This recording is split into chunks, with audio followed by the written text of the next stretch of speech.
program assistant slash service navigator. And for those that don't know, Holliston Youth and Family Services is a municipal counseling center for residents of the town of Holliston. One of the other things we do is we have a mental health collaborative where we collaborate with outside agencies to bring events and programming to all of you. So that's what we're doing tonight with To Tame the Shame. And we are thrilled to have Courtney Edmond here, who is the founder and president of To Tame the Shame, which is a company that specializes in coaching people with complex learning profiles and their parents. She has a background in pediatric early intervention physical therapy and has been the executive director of a private home-based pulmonary therapy practice. In addition to Tame the Shame, Courtney also has launched the See Me podcast, which is available on Spotify and Apple. She also serves on many advisory boards for organizations like the Chris Walsh Center for Families and Educators at Framingham State, the Inattentive ADHD Coalition, and for DESE's Special Education Advisory Council. Welcome. And Courtney has also brought with her Kristen Wilcox, thrilled to have as well. In addition to being a parent and student coach for To Tame the Shame, she has a PhD in pharmacology, writes regular articles for Psychology Today, and is the author, along with her son Andrew, of the book Andrew's Awesome Adventures with His ADHD Brain. So we welcome you. We're so happy to have you, and I will turn it over. Thank you so much for having us and for giving us this opportunity to share this important information. I know that many of you might be wondering, well, Courtney's a physical therapist and worked with pulmonary patients. Like, how in the world did she get asked to do a presentation on challenging behaviors and unmet expectations? And how did she transition from that career to being here tonight as somebody who specializes in working with kids that have complex learning profiles and their parents? Well, I am a parent of a child with complex learning profile who had challenging behaviors and unmet expectations. And my professional background and my personal life kind of collided about 5 or 6 years ago into To Tame the Shame. And I am now very happy to be able to share the information and knowledge that I have gleaned in my experience with my son and in my shift in professional focus into executive functions and looking beyond behaviors, as someone who I'll mention in the information in just a little bit, named Mona Delahook, coined. So a little bit more about me, other than my sons. I also have 2 wonderful daughters. As you can see, I'm not really that short. I am about 5'7" in that picture, but my children are tall. My husband is tall. And then I was just tonight at the vet with my dog because he wasn't feeling so well, just got back.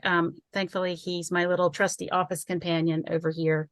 And then in my free time, I really enjoy travel, and I'm a competitive tennis player too.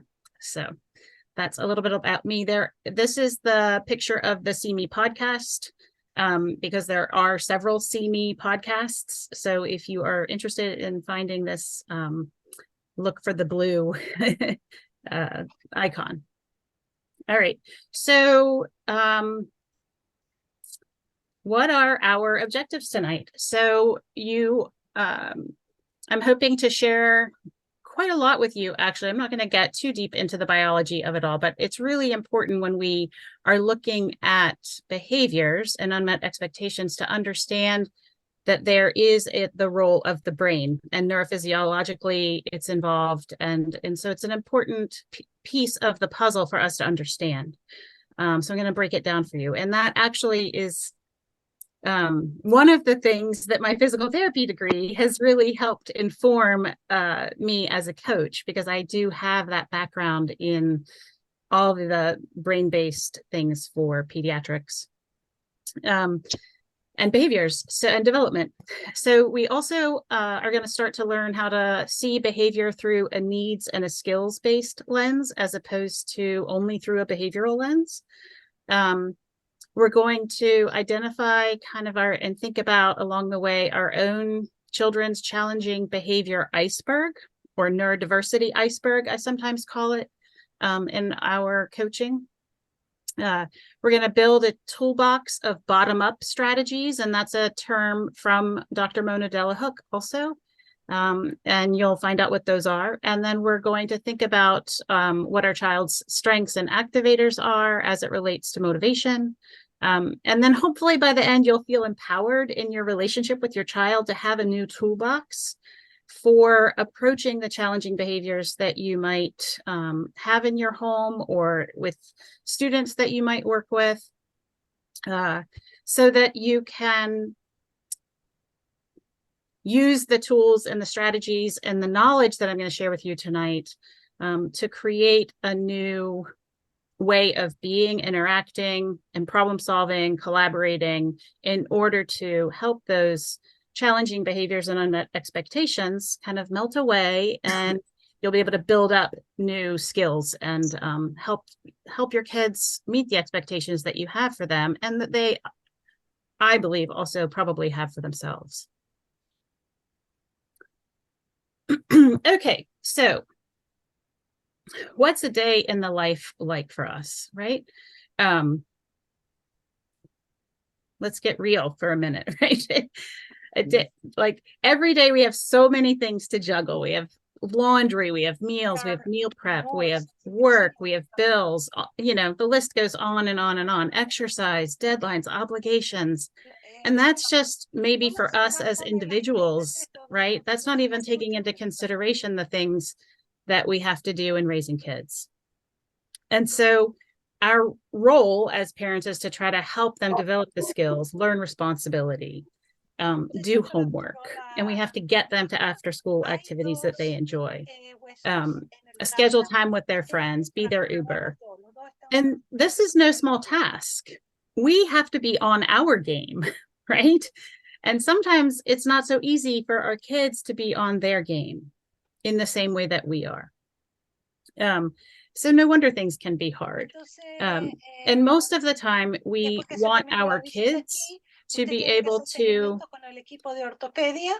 hang on just a second, if anybody's there, can you, I don't know if they can mute, or maybe send out something in the chat about muting to help.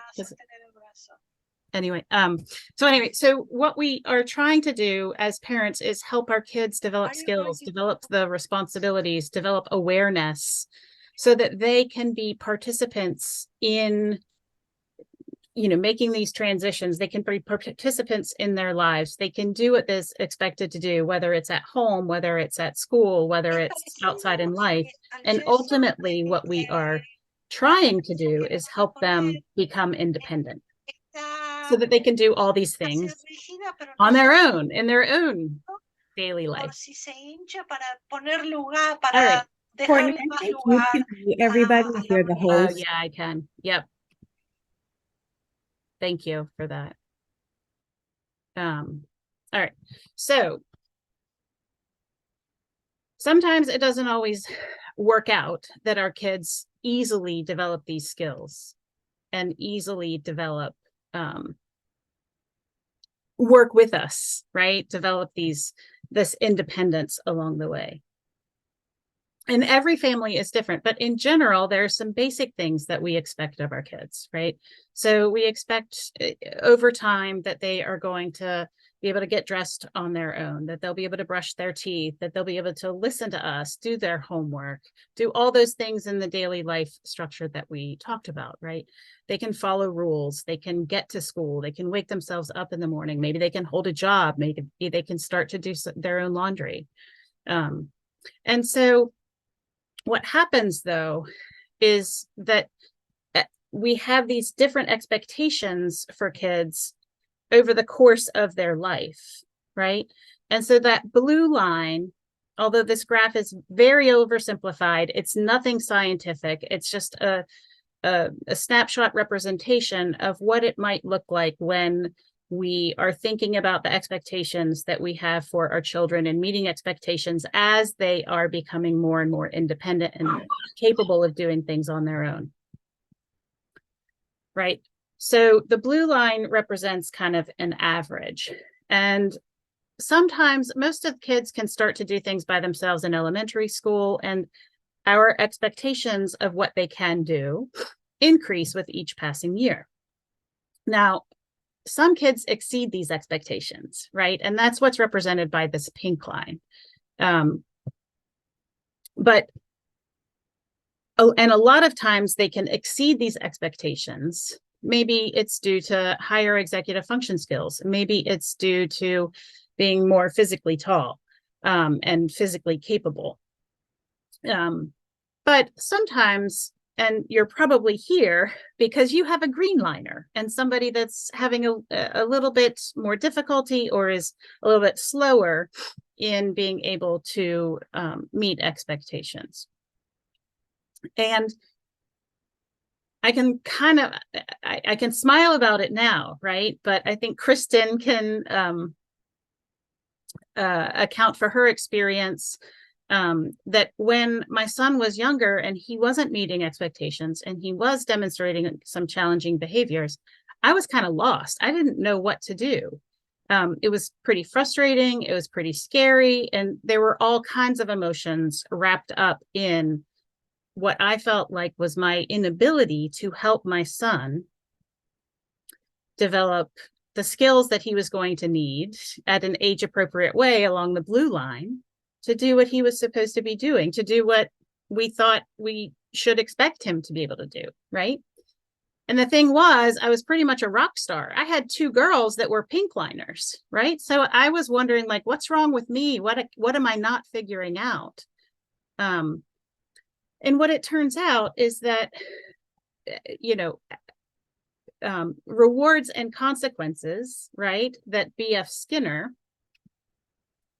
shared with us were not the end all be all that I needed to help me with my son. And there are a lot of reasons for that. And that's the piece when I talked about wanting to help us understand the brain. My son's brain is wired differently. And there are a number of people who are growing up in our world today that we're discovering also as adults, whose brains are wired differently. They don't necessarily respond in the same way that we thought that they should when using these rewards, incentives, and consequences or behavior charts or contracts. With my girls, that was enough.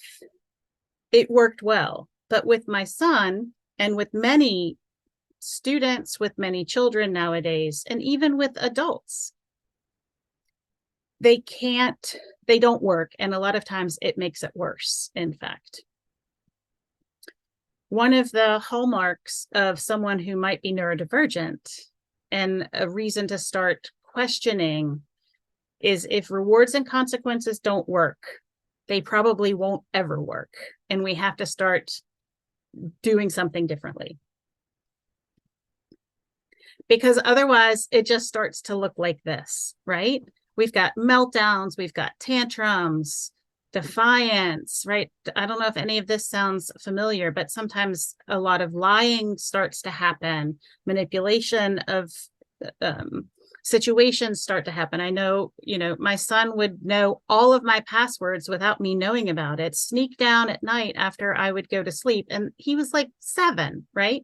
And play on the computer all night long. And that continued. And it didn't matter what I did. It didn't matter if I took away all of his electronics. He would find a way to get what he wanted. And that is a really challenging, helpless place to be when you're a parent. So what is it about operant conditioning that doesn't work for some kids?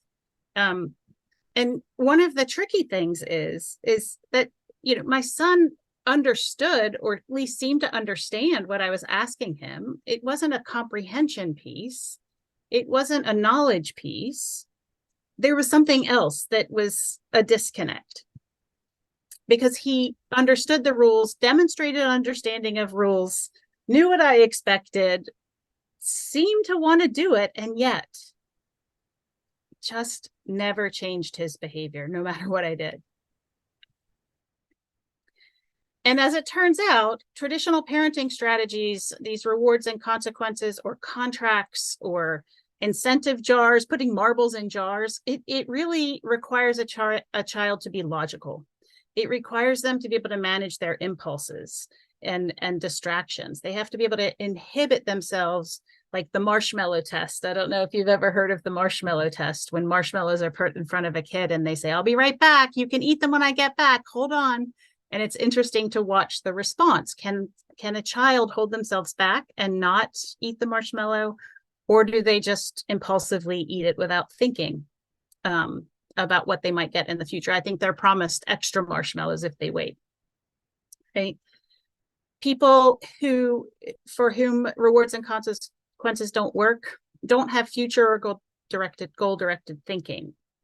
They don't have working memory, which means being able to hold information in your brain and then be able to use it in the future.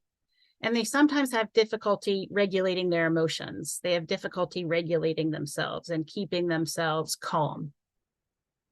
The other thing about rewards and consequences and operant conditioning is that it presumes that all behavior is willful. And we all make mistakes, right? So it's important to remember that rewards and consequences are a great tool in the toolbox. But if it's not working, it's time to try something else. So there are some other factors that go into play, as we just talked about, that result in our children's behaviors, right? And some of those, and its behavior turns out to be a lot more complex than I want this, and I'm going to shape your behavior to make it so that I get more of this and less of this through the positive reinforcements and the negative reinforcements, right? So it turns out that behavior is really impacted by our brain physiology. It's impacted by our intelligence, our self-esteem, and our confidence, our mental state, our emotions. I mean, there are so many factors that go into what happens when we are creating an action, right? We're doing behaviors in response. And so many times we as parents don't think to take all of these factors into consideration when we are responding to our kids. And sometimes we feel like our kids, if they're not meeting our expectations, they're disrespectful, they're lazy, they aren't motivated, they need discipline. That's what we have been trained to think. It's not that it's not that we are necessarily the problem. It's just how society has been. It's just how we have grown up thinking.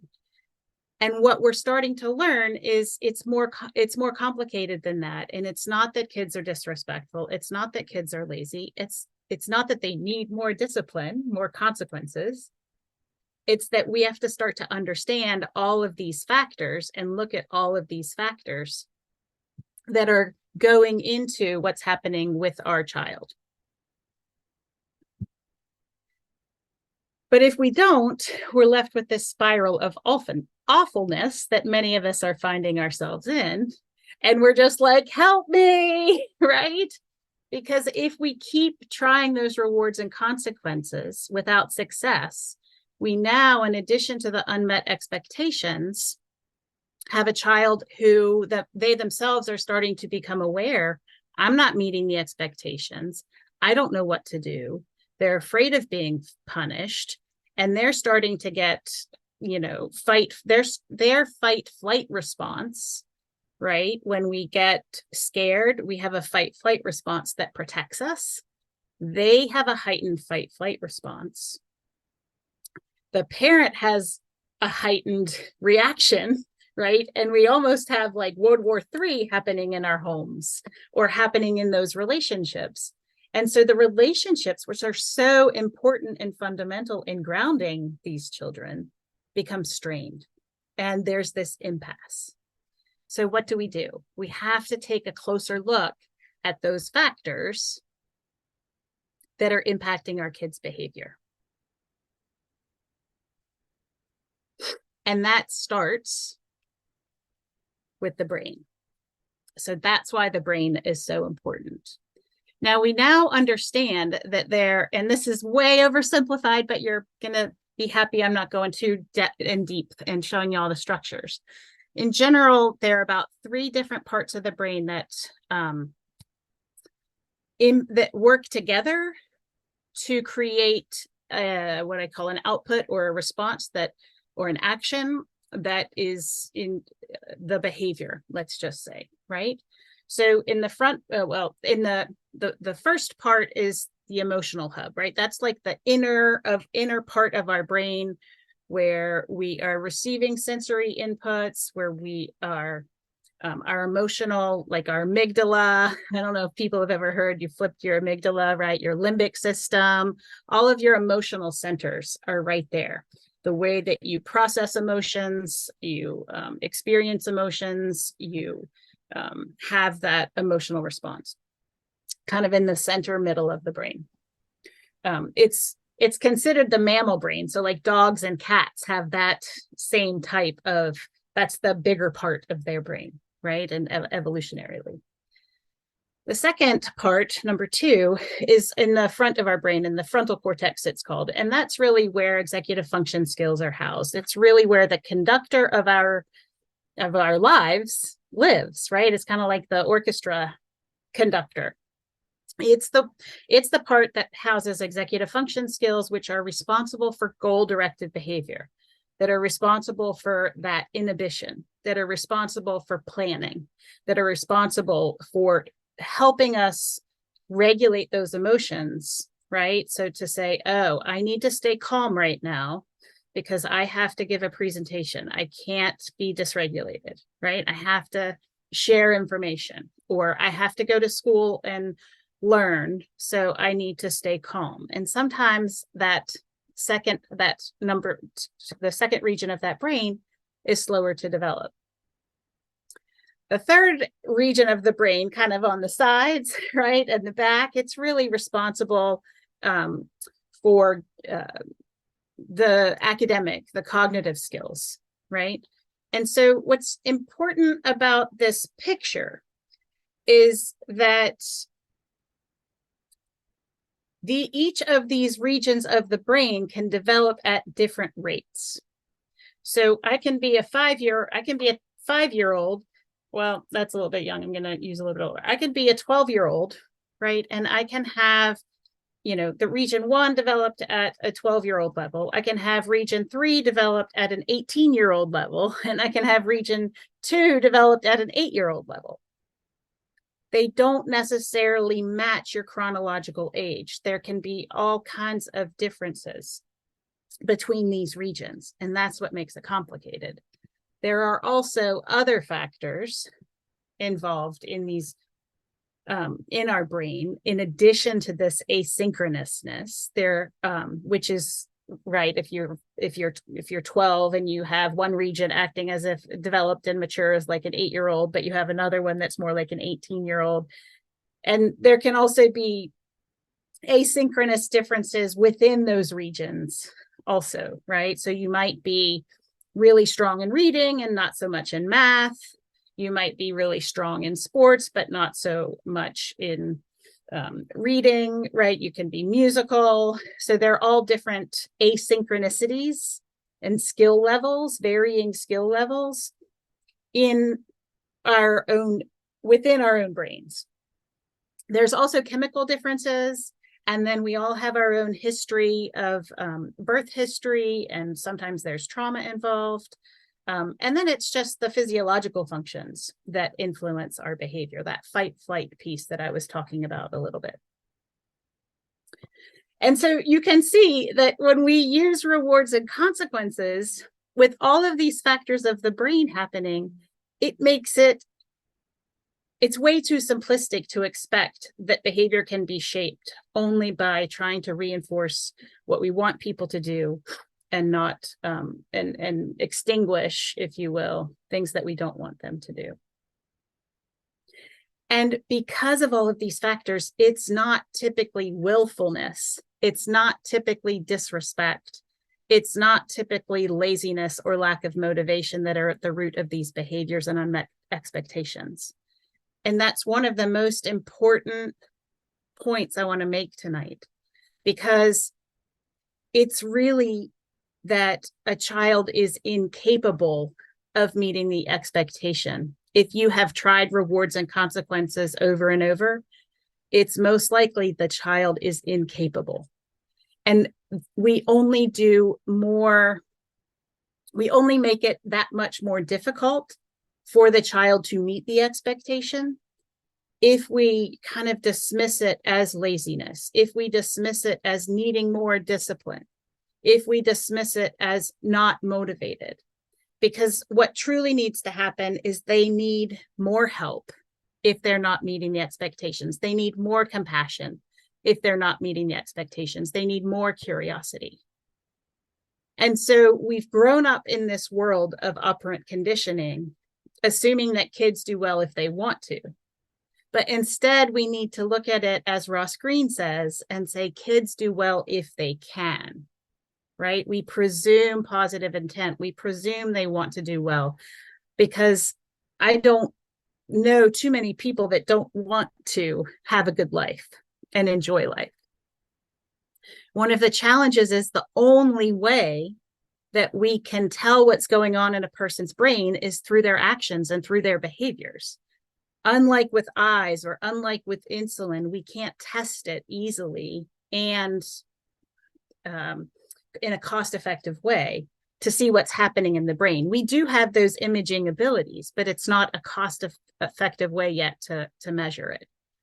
So the only symptom that we have that something's going on with the brain, that it might be differently wired, are these behaviors. And so when we respond with rewards and consequences, it's kind of an important test to see, does this work? Does this not work? And if it doesn't work, to respond in different ways. Because we want to work with the underlying biology of the child, but then we, as the adults in the child's life, need to match the inputs that we provide to that brain, to that child, in order to get the outputs that we want. It's similar to differentiated instruction for a particular subject, right? We need to differentiate our parenting. We need to differentiate our support of a child in getting the expectation and helping them meeting the expectation by working with the brain that they have and providing the inputs that they need. So if we want different outputs, what we have to do is change the input, right? That's what we have control over, right? Physicians might be able to change the input of medication, right? But we, as lay people who are not prescribing physicians for the child and cannot do diagnostic testing for that, right? What we can do is change our interactions. We can change our inputs. So where do we start? Well, first, we all just have to take a deep breath, and I have to take a drink of water. So the inputs start with us. We can change our inputs for the child. And it really starts with us developing a true understanding of who our child is. What are their strengths? What are their interests? What are their skills? We really want to be giving them positive feedback about what they are capable of, right? So many kids who are not meeting these expectations and have challenging behaviors are getting negative messages all the time. You're not, you're not, you're not, you're not. And that takes a toll on their self-esteem. So we have to see them through the lens of strengths and say, wow, I see you really, you're like, you drew a beautiful painting, or whatever it is that they're interested in. We really want to help them see themselves through the lens of success. Are they a great artist? Do they like to build with Legos? Like, what is it that they spend their time doing that they do well? And let's find that for them. And then let's figure out, like, gosh, what is it that where is the disconnect happening? We have to kind of become scientists and try to figure out, tease apart, where is the challenge coming from? We try to figure out how their brains function. We try to figure out what, are they using certain skills and understanding certain things and or having success in certain environments and not others. And we move from that place of understanding our child to a place of acceptance. Because when we all start out as parents, or when we have kids come in as students or clients, we all come with expectations ourselves, right? We come with expectations and a vision of, oh, I'm going to be the parent of the kid on the soccer team, or I'm going to be the parent of the kid up on stage. And a lot of times that's informed by our own experiences. But what we need to do is become the person that the child needs us to be for them, right? And so that's what I had to learn with my own son. And I'm still, I've got a pretty good handle on it now. I've had 5 years or so to figure it all out, but it took me 17, 15 years to figure out how to work with the brain he had and what I needed to do as his parent to support him in developing his own independent skills, his own awareness of his strengths, right? And I had 2 pink liners, right? So I had an approach that worked with the pink liners, but I had to change my approach. I had to change my inputs with my green liner. And that started with an understanding and acceptance that, well, I don't have the son that I thought I was going to have. He has a different brain. There's nothing wrong with him. It's just who he is. And now that I understand who he is, and now that I understand and can see him through the lens that's not rewards and consequences, I can see him through the lens of positive intent. I can see him through the lens of having a differently wired brain that doesn't respond to rewards and consequences, and that's okay. I can work with it. I can accept it. And we can have a fabulous relationship, and he can have a fabulous life and share his gifts with the world. We just have to look at it differently and approach it differently. And so that's where we start. And from there, the rest of it can unfold. We can teach them the skills that they need when we can get to the relationship. But it's with that acceptance, that safety, that trust, that patience and connection that is so important, that gets disrupted with the use of rewards and consequences. Sounds easy, right? All right. We're going to get to the toolbox because I know that's really what you guys came here for. But I really thought that this brain-based information and the reason behind the expectations not being met and the challenging behaviors being so challenging was important. And the truth is, right, like no matter who we are, but especially our kids, our little ones, we all want to be understood. We all want to be heard, accepted, and supported. And we all want to feel competent and capable. And of course, we all want to have fun, right? And when we are calm and when we are seeing people through the lens of, wow, you just really want to do well. How can I help you? It can be a little easier to go through life for everyone. All right, so the strategies, let's pull the curtain back and see the nuts and bolts of how to make this happen. So like I said before, it really starts with us, right? We have to manage our own triggers. We have to figure out what's making us frustrated and then figure out ways to give ourselves the strength and energy and mental wherewithal to approach these kids who are going to be emotional. Right? They don't have the skill to not be emotional yet. They want to meet the expectation. They don't know how, and most likely they're going to melt down or some type of challenging behavior is going to emerge. We have to respond from a place of calm rather than react from a place of emotion and frustration. We have to think about our body language. We have to think about our tone. We have to have patience with ourselves. We have to have patience with them. They are learning, right? They are their nervous system. And if they have had a history of not meeting expectations, right, and we're hitting World War III in our homes because we've been trying rewards and consequences, right, their nervous systems are on high alert. That middle part, region 1 of their brain, it's looking to protect them, right? That it just naturally does it. They're on high alert. And so this response that they have fight flight can be strong, and it can stay with them for a while until they start to trust that we are going to manage our triggers. We are going to respond, not react. We are not going to impose these punishments, these consequences in the same way. We're going to collaborate with them. We're going to work with them. And it can take a while, but that's because one of our most basic needs, especially with our parents, right? In addition to physiological needs of having food and water and shelter and warmth and all the things and sleep, is safety.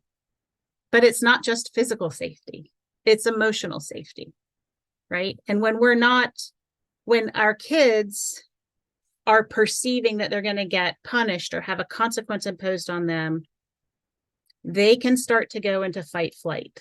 Even if they're physically safe, they are perceiving it. And it's not about how we think they should see it or how we think they should feel. It's how they almost reflexively feel.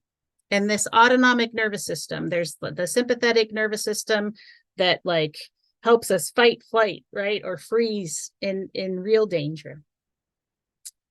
It gets turned on when we're talking about behaviors. And what we want to try to do is help them calm down that fight flight response by being calm ourselves. We want to help them feel safe. We can tell them that they are safe, but what matters is if they feel safe.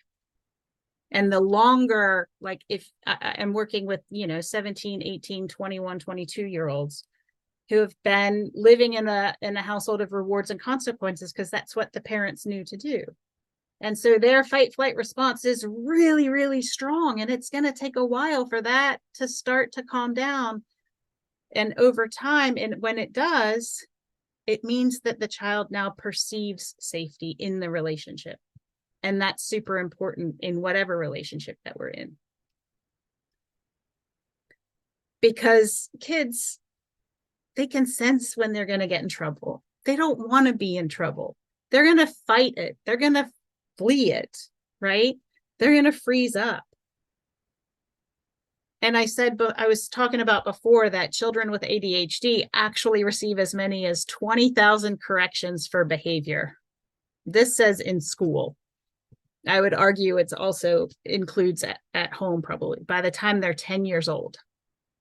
It's no wonder they're afraid, right? It's no wonder they're in fight mode, in flight mode, in freeze mode. The negative messages and the consequences over time result in their safety needs and psychological needs just feeling like they're not good enough. I can't meet expectations. Why should I try? Learned helplessness. Check out. I can't do this. I'm not going to be understood. Why bother? So these are the types of behaviors that we see. It's a stress response. A lot of times these symptoms of challenging behaviors are a stress response. They're not willful. They're not a lack of motivation. It's actually, I'm trying to help phrase this the right way. It's actually them protecting their own sense of self because they don't want to disappoint themselves. They don't want to disappoint their parents. They don't want to disappoint their teachers. And there have been a few psychologists. I'm just going to share a story about my son, actually. So he was, I finally discovered all of this when he was 17 in a neuropsychological report. There was some language around that helped me understand his brain. And it was finally that I was like, oh, thank you. This is him when I dove into the literature. At any rate, what he said to me, though, his whole life, I'd been trying to not have him lie to me about homework. And he knew that I would always find out in, Canvas or wherever. I would always find out what the grades were. But he would perpetually say, yep, I did it. Yep, I did it. Yep, I did it. And he consistently did not do it. And he wouldn't sit down with me to do it. And that was going to cause its own challenging behavior also, right? So I had to pick my battles. But he turned to me once when he was about 16, 17 years old. And I said to, and we were in the car driving home, and I was like, hey, in a calm voice, right? I had already learned some of these important pieces. Hey, I noticed that you didn't turn your homework in. I hope that you know that the most important thing for me is that you tell me the truth, because we can figure anything out when you tell me the truth. And I want us to have trust. I need to be able to trust you. I want to be able to trust you. And he looked at me and he said, Mom, it's easier for me to lie to you about the fact that I did my homework than it is to face the shame that I didn't do it again and I knew I was supposed to. And that's in part what led to the naming of my company, To Tame the Shame. And the label that the neuropsychologist said was twice exceptional, which I'm not going to get into now, but that's the 2 and the E at the end of it. So it means his brain is differently wired and he processes information, and he has lagging executive function skills. That 2E, and he's highly intelligent. But the bottom line here is that these stress responses are a way that these kids are protecting themselves and their sense of self. And there have been a few psychologists who have talked about these stress responses and have made recommendations, and it actually informs the work that we do. And Dr. Ross Greene is one of them, and he talks about these stress responses in his Lives in the Balance and Collaborative Practice Solutions. And he describes the challenging behavior. He says that the challenging behavior, he frames the challenging behaviors as unmet expectations and lagging skills, right? So he has this lagging, he calls it the assessment of lagging skills and unsolved problems. And he says, well, this person has difficulty with. This person has difficulty with. So they have not yet built the skill, and they haven't yet figured out how to solve the problem of the unmet expectation, right? And there's another woman that I've mentioned previously named Dr. Mona Delahook, and she talks about looking beyond the behaviors, looking beyond the stress response behaviors, right? And she created a concept of a developmental iceberg, and we call it the neurodiversity iceberg. I offer to you to come up with, what is it that is your challenging behaviors and unmet expectations iceberg, right? What is your child's behavior iceberg? And on top are the behaviors that we see, the things that we see are visible. But underneath are the things that we don't see, the things that are happening in that brain or in that child's life that are resulting in the behaviors. Those are the things underneath, right? And the things that are underneath are really the things that we need to address, because those are the root of the problems that are above the level of the water, right? We call it the neurodiversity iceberg because a lot of these challenging behaviors exist in people who are neurodivergent, people who have ADHD, people who have autism, people who have anxiety, other invisible brain-based differences, dyslexia, right? Learning disabilities. And the reason that this neurodiversity or behavioral iceberg and the Dr. Ross Greene's lagging skills and unsolved problems are helpful is because it frames these challenging behaviors and unmet expectations as a stress response. There's a root to these behaviors, and we have to go into under the surface of the water to dig a little deeper to see what we need to do to support these. And Dr. Mona Delahook talks about these bottom-up strategies. You can't see my hands, but I'm going from the bottom up, right?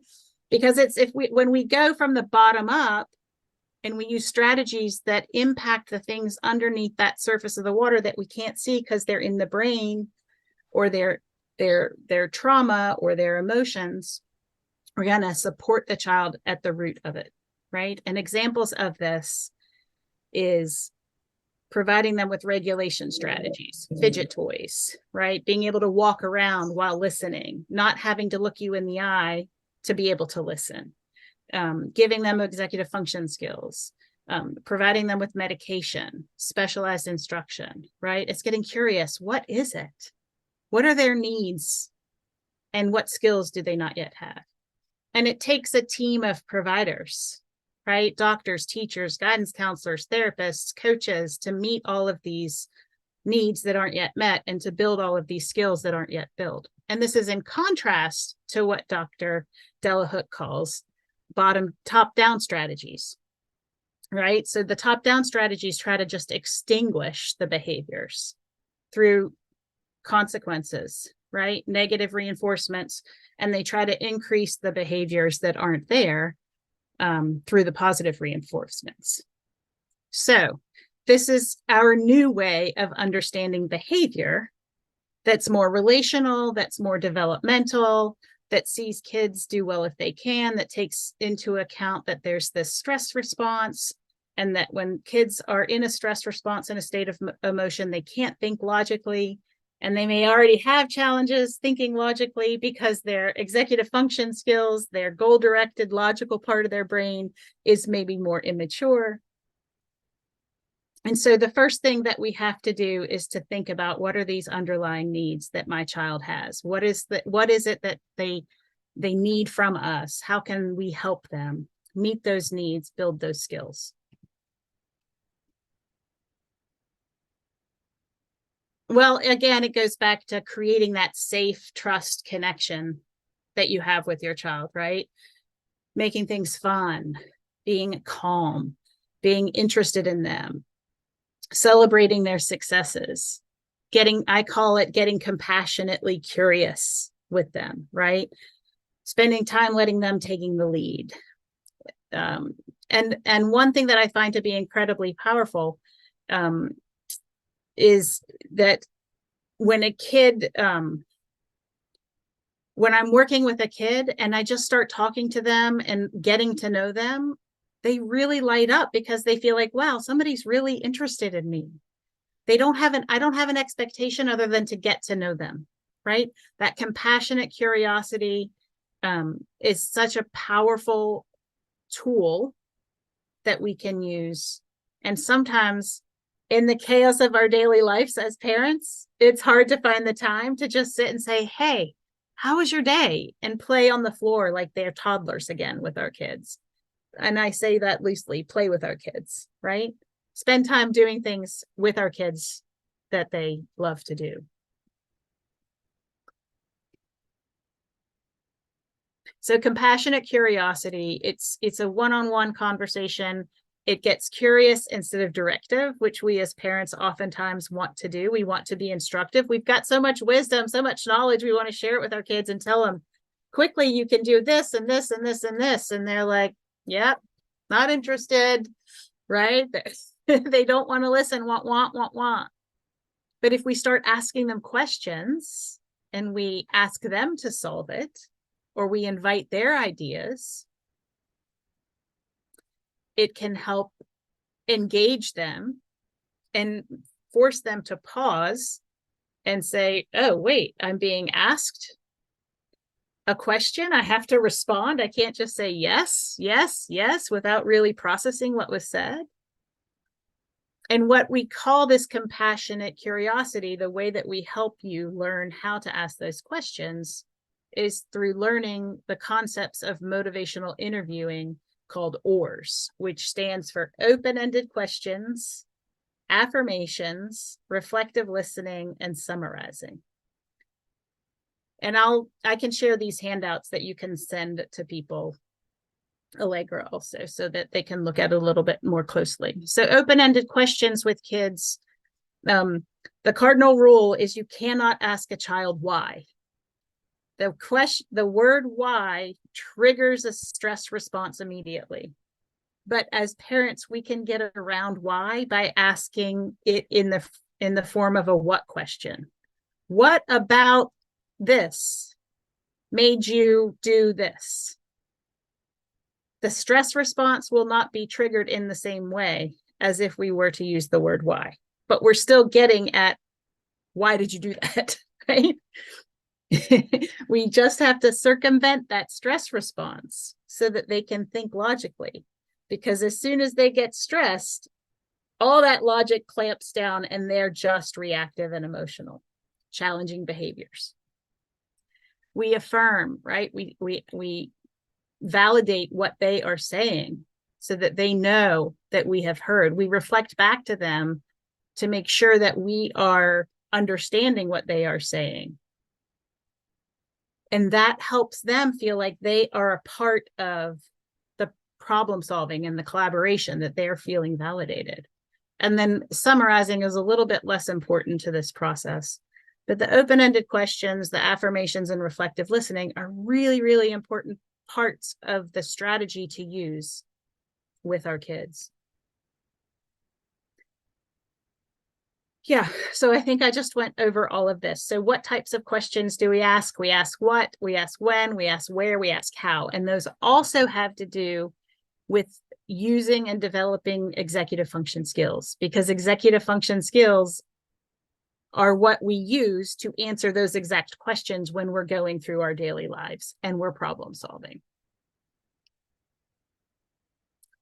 So Dr. Ross Green, I mentioned before, has this collaborative proactive solutions, and there's different plans, he calls them, and there's a plan B, and the plan B is meant to solve the problem, right? He talked about lagging skills and unsolved problems, and plan B chooses a particular goal and identifies how are we going to solve that problem and achieve that goal, meet that expectation.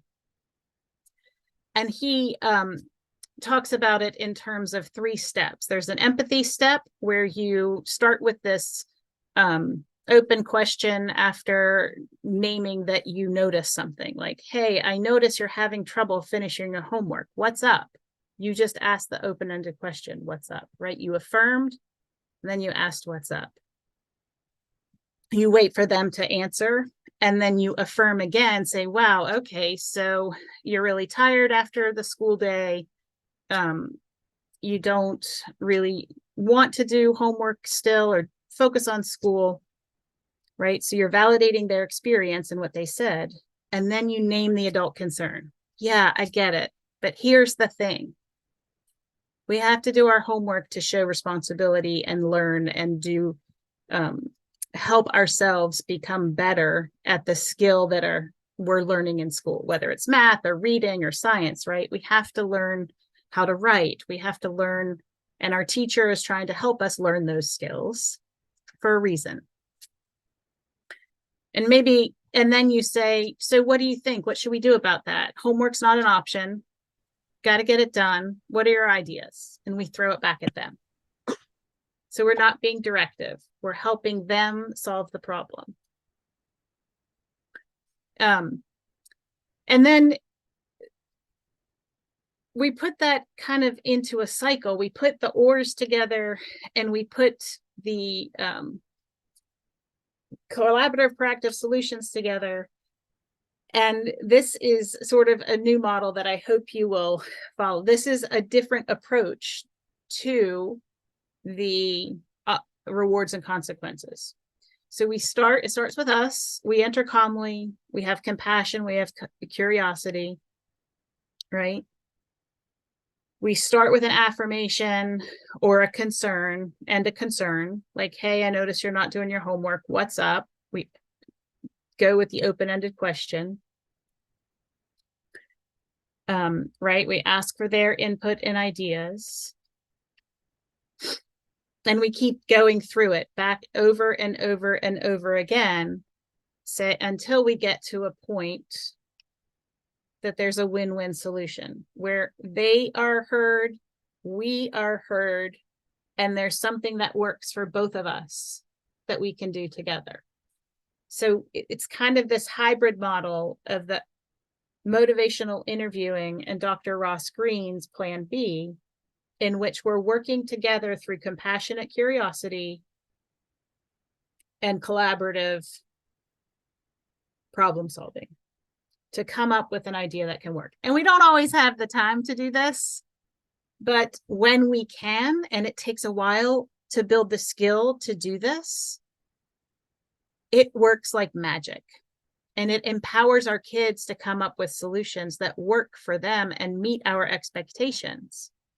And so often these kids are not linear thinkers. So the solutions that they offer are not what we necessarily, if we are linear thinkers, would come up with. So that's how this new approach and strategy works. And even if you can't do all the things all together, it just sounds like too much. I'm hopeful that the takeaway is my kid wants to do well. How do I help them?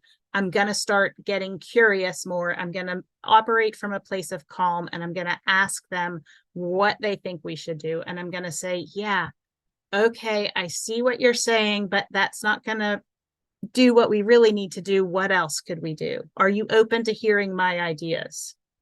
So we first start with inviting conversation and collaboration and problem solving together in a compassionate, responsive way that's not reactive and emotional, in order to come to a solution together. And one thing that's important to say is that we can't, before I get to the setting hard boundaries piece, when our child is in an emotional state, we can't ask these questions to them, right? We can't be logical with them. We can't say, hey, you need to calm down. We have to find a way to help them regulate themselves. They're completely dysregulated. They're not going to listen to logic. Their logical brain is totally shut down. So we have to find first how to help them get to a place of calm. Sometimes that's a place of touch and like deep pressure. Sometimes it's swinging. Sometimes it's movement. Sometimes it's going to their room and lying down in quiet. There's different ways that different kids achieve that regulation. And sometimes it's on their own, but most of the time they need an adult to support them to learn how they can self-regulate when they're younger. Now, I do want to say that sometimes we as parents, we just have to say, this is a hard boundary and I don't have time to talk about it with you right now. However, I want to hear what you have to say about this. It doesn't mean I'm going to change the boundary. It doesn't mean I'm going to change the rule, but let's have a conversation about this. We just can't do it right now. I want to hear what you have to say. Let's find a time when it can work for both of us to have this conversation. And obviously that happens more with older kids than with younger kids, depending on the kid's verbal abilities, which goes back to that asynchronousness, right? So it's all getting to know our kid, getting to know, can we have a conversation about this hard boundary or not, right? And so that's the differentiation, that's the individualization that has to take place with our kids when we use this relational, looking at the unmet need, how can I help? Let's talk about this together process. Okay, things to avoid when we're communicating with kids and using this approach. We have to know what's going to trigger their stress response, and we have to be able to recognize it, right? Using the word no, using the word why is going to trigger their stress response. Being directive and immediately going to tell them what to do and how to solve the problem will trigger a stress response. Being reactive to them triggers if that more heightened our emotion is, the more stress response they're going to have. So it's important to figure out, like, how can I decrease their stress response in the way that I approach them when I have to have a conversation with them. When they're not meeting expectations, we do have a responsibility to help them learn how to meet the expectation, but it's the approach that we take that's important. And we have to work with the person that we have, and we want them to be successful. It's in everybody's best interest. So let's figure out how we can do that together. So that's the relationship side of things, that safety, connection, trust, and communication. But then there's the skill building side, right? So we've got to take time to figure out how to help these kids develop all of these skills. And this is just, a smattering of them. There's so many other skills, like loading the dishwasher, doing laundry, driving, all the things, right? And so there's all kinds of skills that these kids might not yet have that need to be built. We might say, hey, go clean up your room. Well, my idea of cleaning up a room, I already know, like, what are the steps that need to happen? But when I'm asking my kid to clean up the room, can they approach the room, figure out all the different steps that need to be accomplished in order to clean the room, and then execute it and have the endurance to make it all happen? Maybe, maybe not. But somewhere along the way, they might get distracted and start doing something else because they can't inhibit. So, or they may not know how to get started. So when we go up and we say, why didn't you clean your room? Well, that's a stress response. They're going to be like, well, mom, right? Say, hey, what's up? I noticed your room's not clean. Well, and then they might be able to say, yeah, I know I got distracted. Okay, you got distracted. Well, what's it going to take in order for you to start cleaning up your room? And then it's continuing to ask those questions until you identify what the first step can be and what help they might need to do it. And that's the thing about these kids with unmet expectations, is if they don't have the skills, even though they might be old enough that we think they should, they might still need a little hand-holding to get that expectation to be met. And we have to figure out, what does it take to help them meet that expectation? And there are really no shoulds, right? I thought that you would be able to do it by yourself is something that we can say, instead of you should be able to do that by yourself. Or what would it take for you to do it by yourself? Because then we help them identify what it is that they need, what skill they don't yet have, what support they might need. And so when we can use those open-ended questions, which I hope you're starting to get a little bit better picture of, to help identify what's below the surface of the water that they need for that bottom-up strategy in order to meet the expectation. And I have a whole bunch of slides here that talk about very targeted strategies if your child were to need help with self-regulation, time management, planning, working memory, attention, right? So in the interest of time, and because you'll be getting these slides and it's hard to tell what the unmet need or the skill is that your child needs, I think that I'll go through these pretty quickly. So with self-regulation, I'll talk about these here. So with self-regulation, maybe we need fidgets, like I talked about before. Maybe people need to move. Maybe people need not to look you in the eye. Maybe people need music, right? Maybe people need noise canceling headphones, movement breaks, a ball to sit on, their sensory needs, right? All kinds of things for self-regulation. Time management, make time visual, right? We use Google Calendar for a reason, because we can see how we are going to progress through our day, right? There are a variety of different suggestions that I made on the slide for time management about how to help kids learn that process of time management. But the most important takeaway is make it visual. And they have to learn in the same way that, so I'm going to go back. All of these skills are learned skills, right? We think that a lot of times these types of executive function skills are learned by osmosis or naturally, but they aren't always learned naturally for these kids with who have unmet expectations.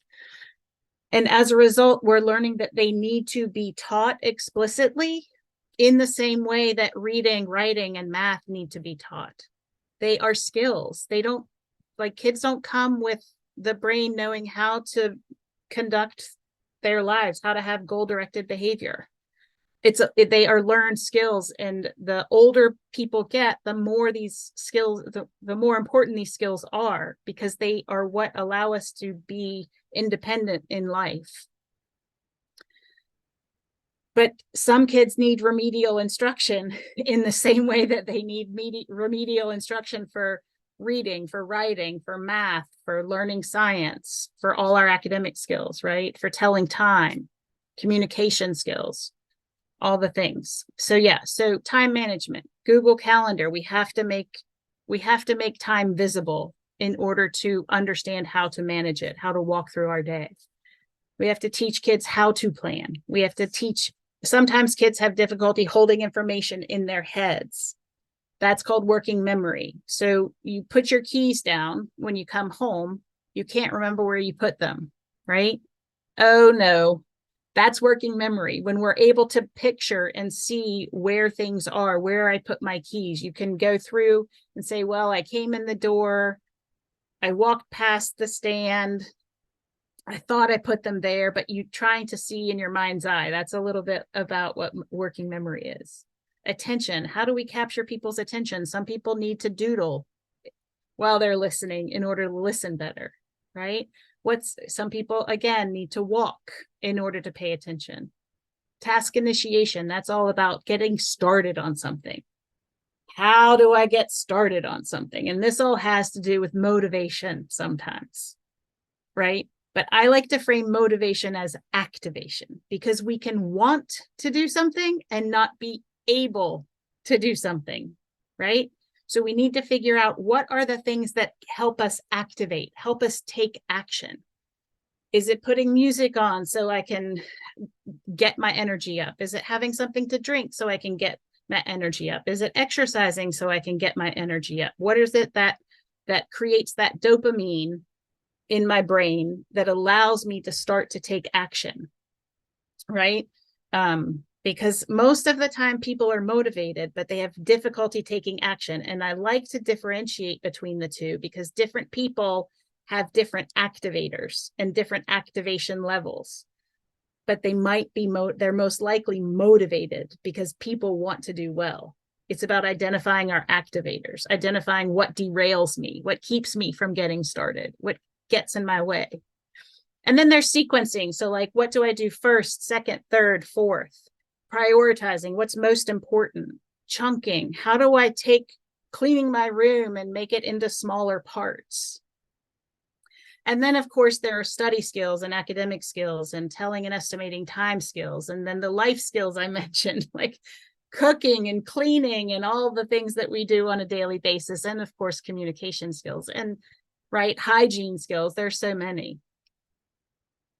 So I'm just going to go through these so that you can kind of see that there are things. And I'll add some more in there, because I had to take my dog to the vet for an emergency vet appointment. It's not an excuse, but I kind of had a large chunk of time taken out to be able to add in these last bits of slides. But what I hope that you'll also remember is that this is a journey with our children. And when we can see them as wanting to be successful, we can see them as not wanting to give you a hard time, but having a hard time. It makes the journey a little bit more enjoyable. And we have these different tools to be able to provide you with that I hope you can understand the brain perspective a little bit more and where your child is coming from.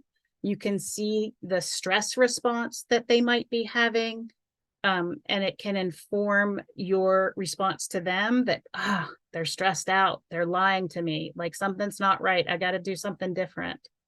And imposing rewards and consequences are going to make it worse. So I'm going to have a conversation with them.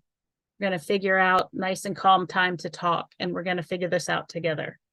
They need an ally in problem solving. I always tell my clients when they come to me having unmet expectations and challenging behaviors, the only thing I ask for you to do is show up and be honest, right? The rest we can figure out together.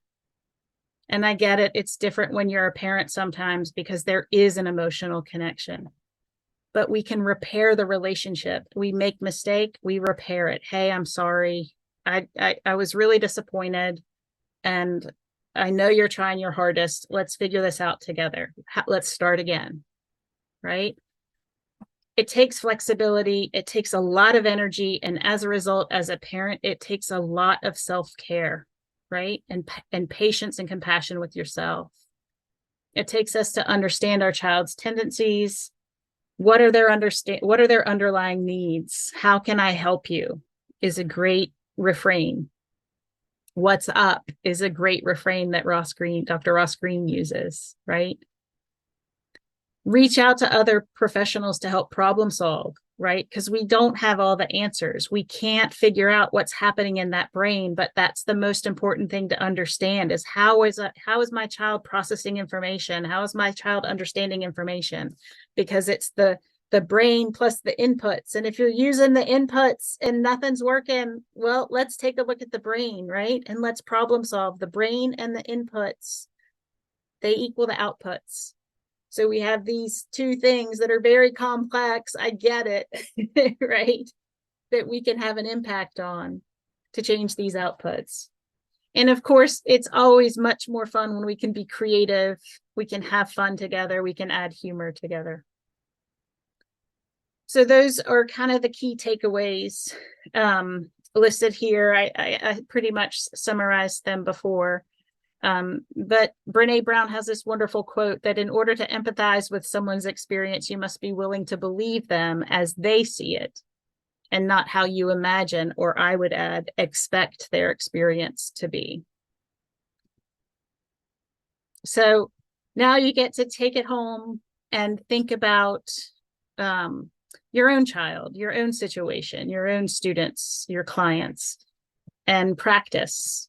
And over time, I mean, it took about 3 to 4 years for my son and me to be in the wonderful relationship that we are in, where he said, I need to come home from college because I need more emotional support to be successful, Mom. And we have a fabulous relationship. I was at the vet's and he said, what can I do to help you, Mom? So it's possible. And that came from, I don't even want to tell you the type of relationship that we had before because it was World War III. But it's never too late. The earlier you can start, the better, because you won't have that thick exterior stress response protective barrier to help melt away first. And I hope that all of these things will help you have a wonderful relationship with your child, will help them become the wonderful people, and they can share their gifts with the world. They can meet expectations. You can enjoy the ride a little bit more, and it makes it a little bit easier for all of you.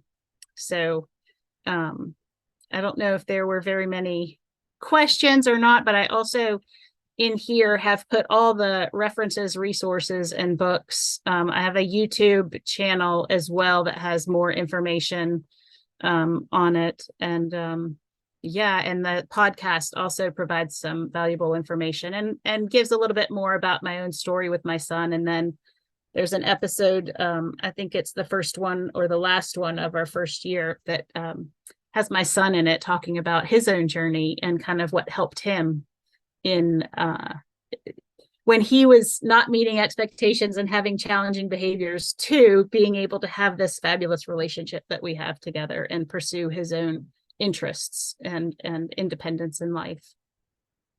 So yeah, so thank you. Thank you, Courtney. There was no questions, just lots of comments about how helpful this information was and how people are looking forward to getting the slides so they can do a deep dive in the information. And I think it's helpful also for people to be able to find you if they want to, so that information will make available to everybody. Excellent. I also wanted to let people know to follow Holliston Youth and Family Services Facebook page. That's a great way to find out about events just like this that we had tonight and other future events that we have planning. And I just want to thank everybody for coming. I found it very helpful and useful. And seems like everybody else did too. So thank you so much, Courtney. We really appreciate your Yeah, time. you're welcome. I'm happy to share this information as widely as it can go. So feel free to share it beyond your own individual homes and such. Yeah. The more people can know about this, the better our world will be. Yeah, for sure. Thank you so much. All right. Thank you.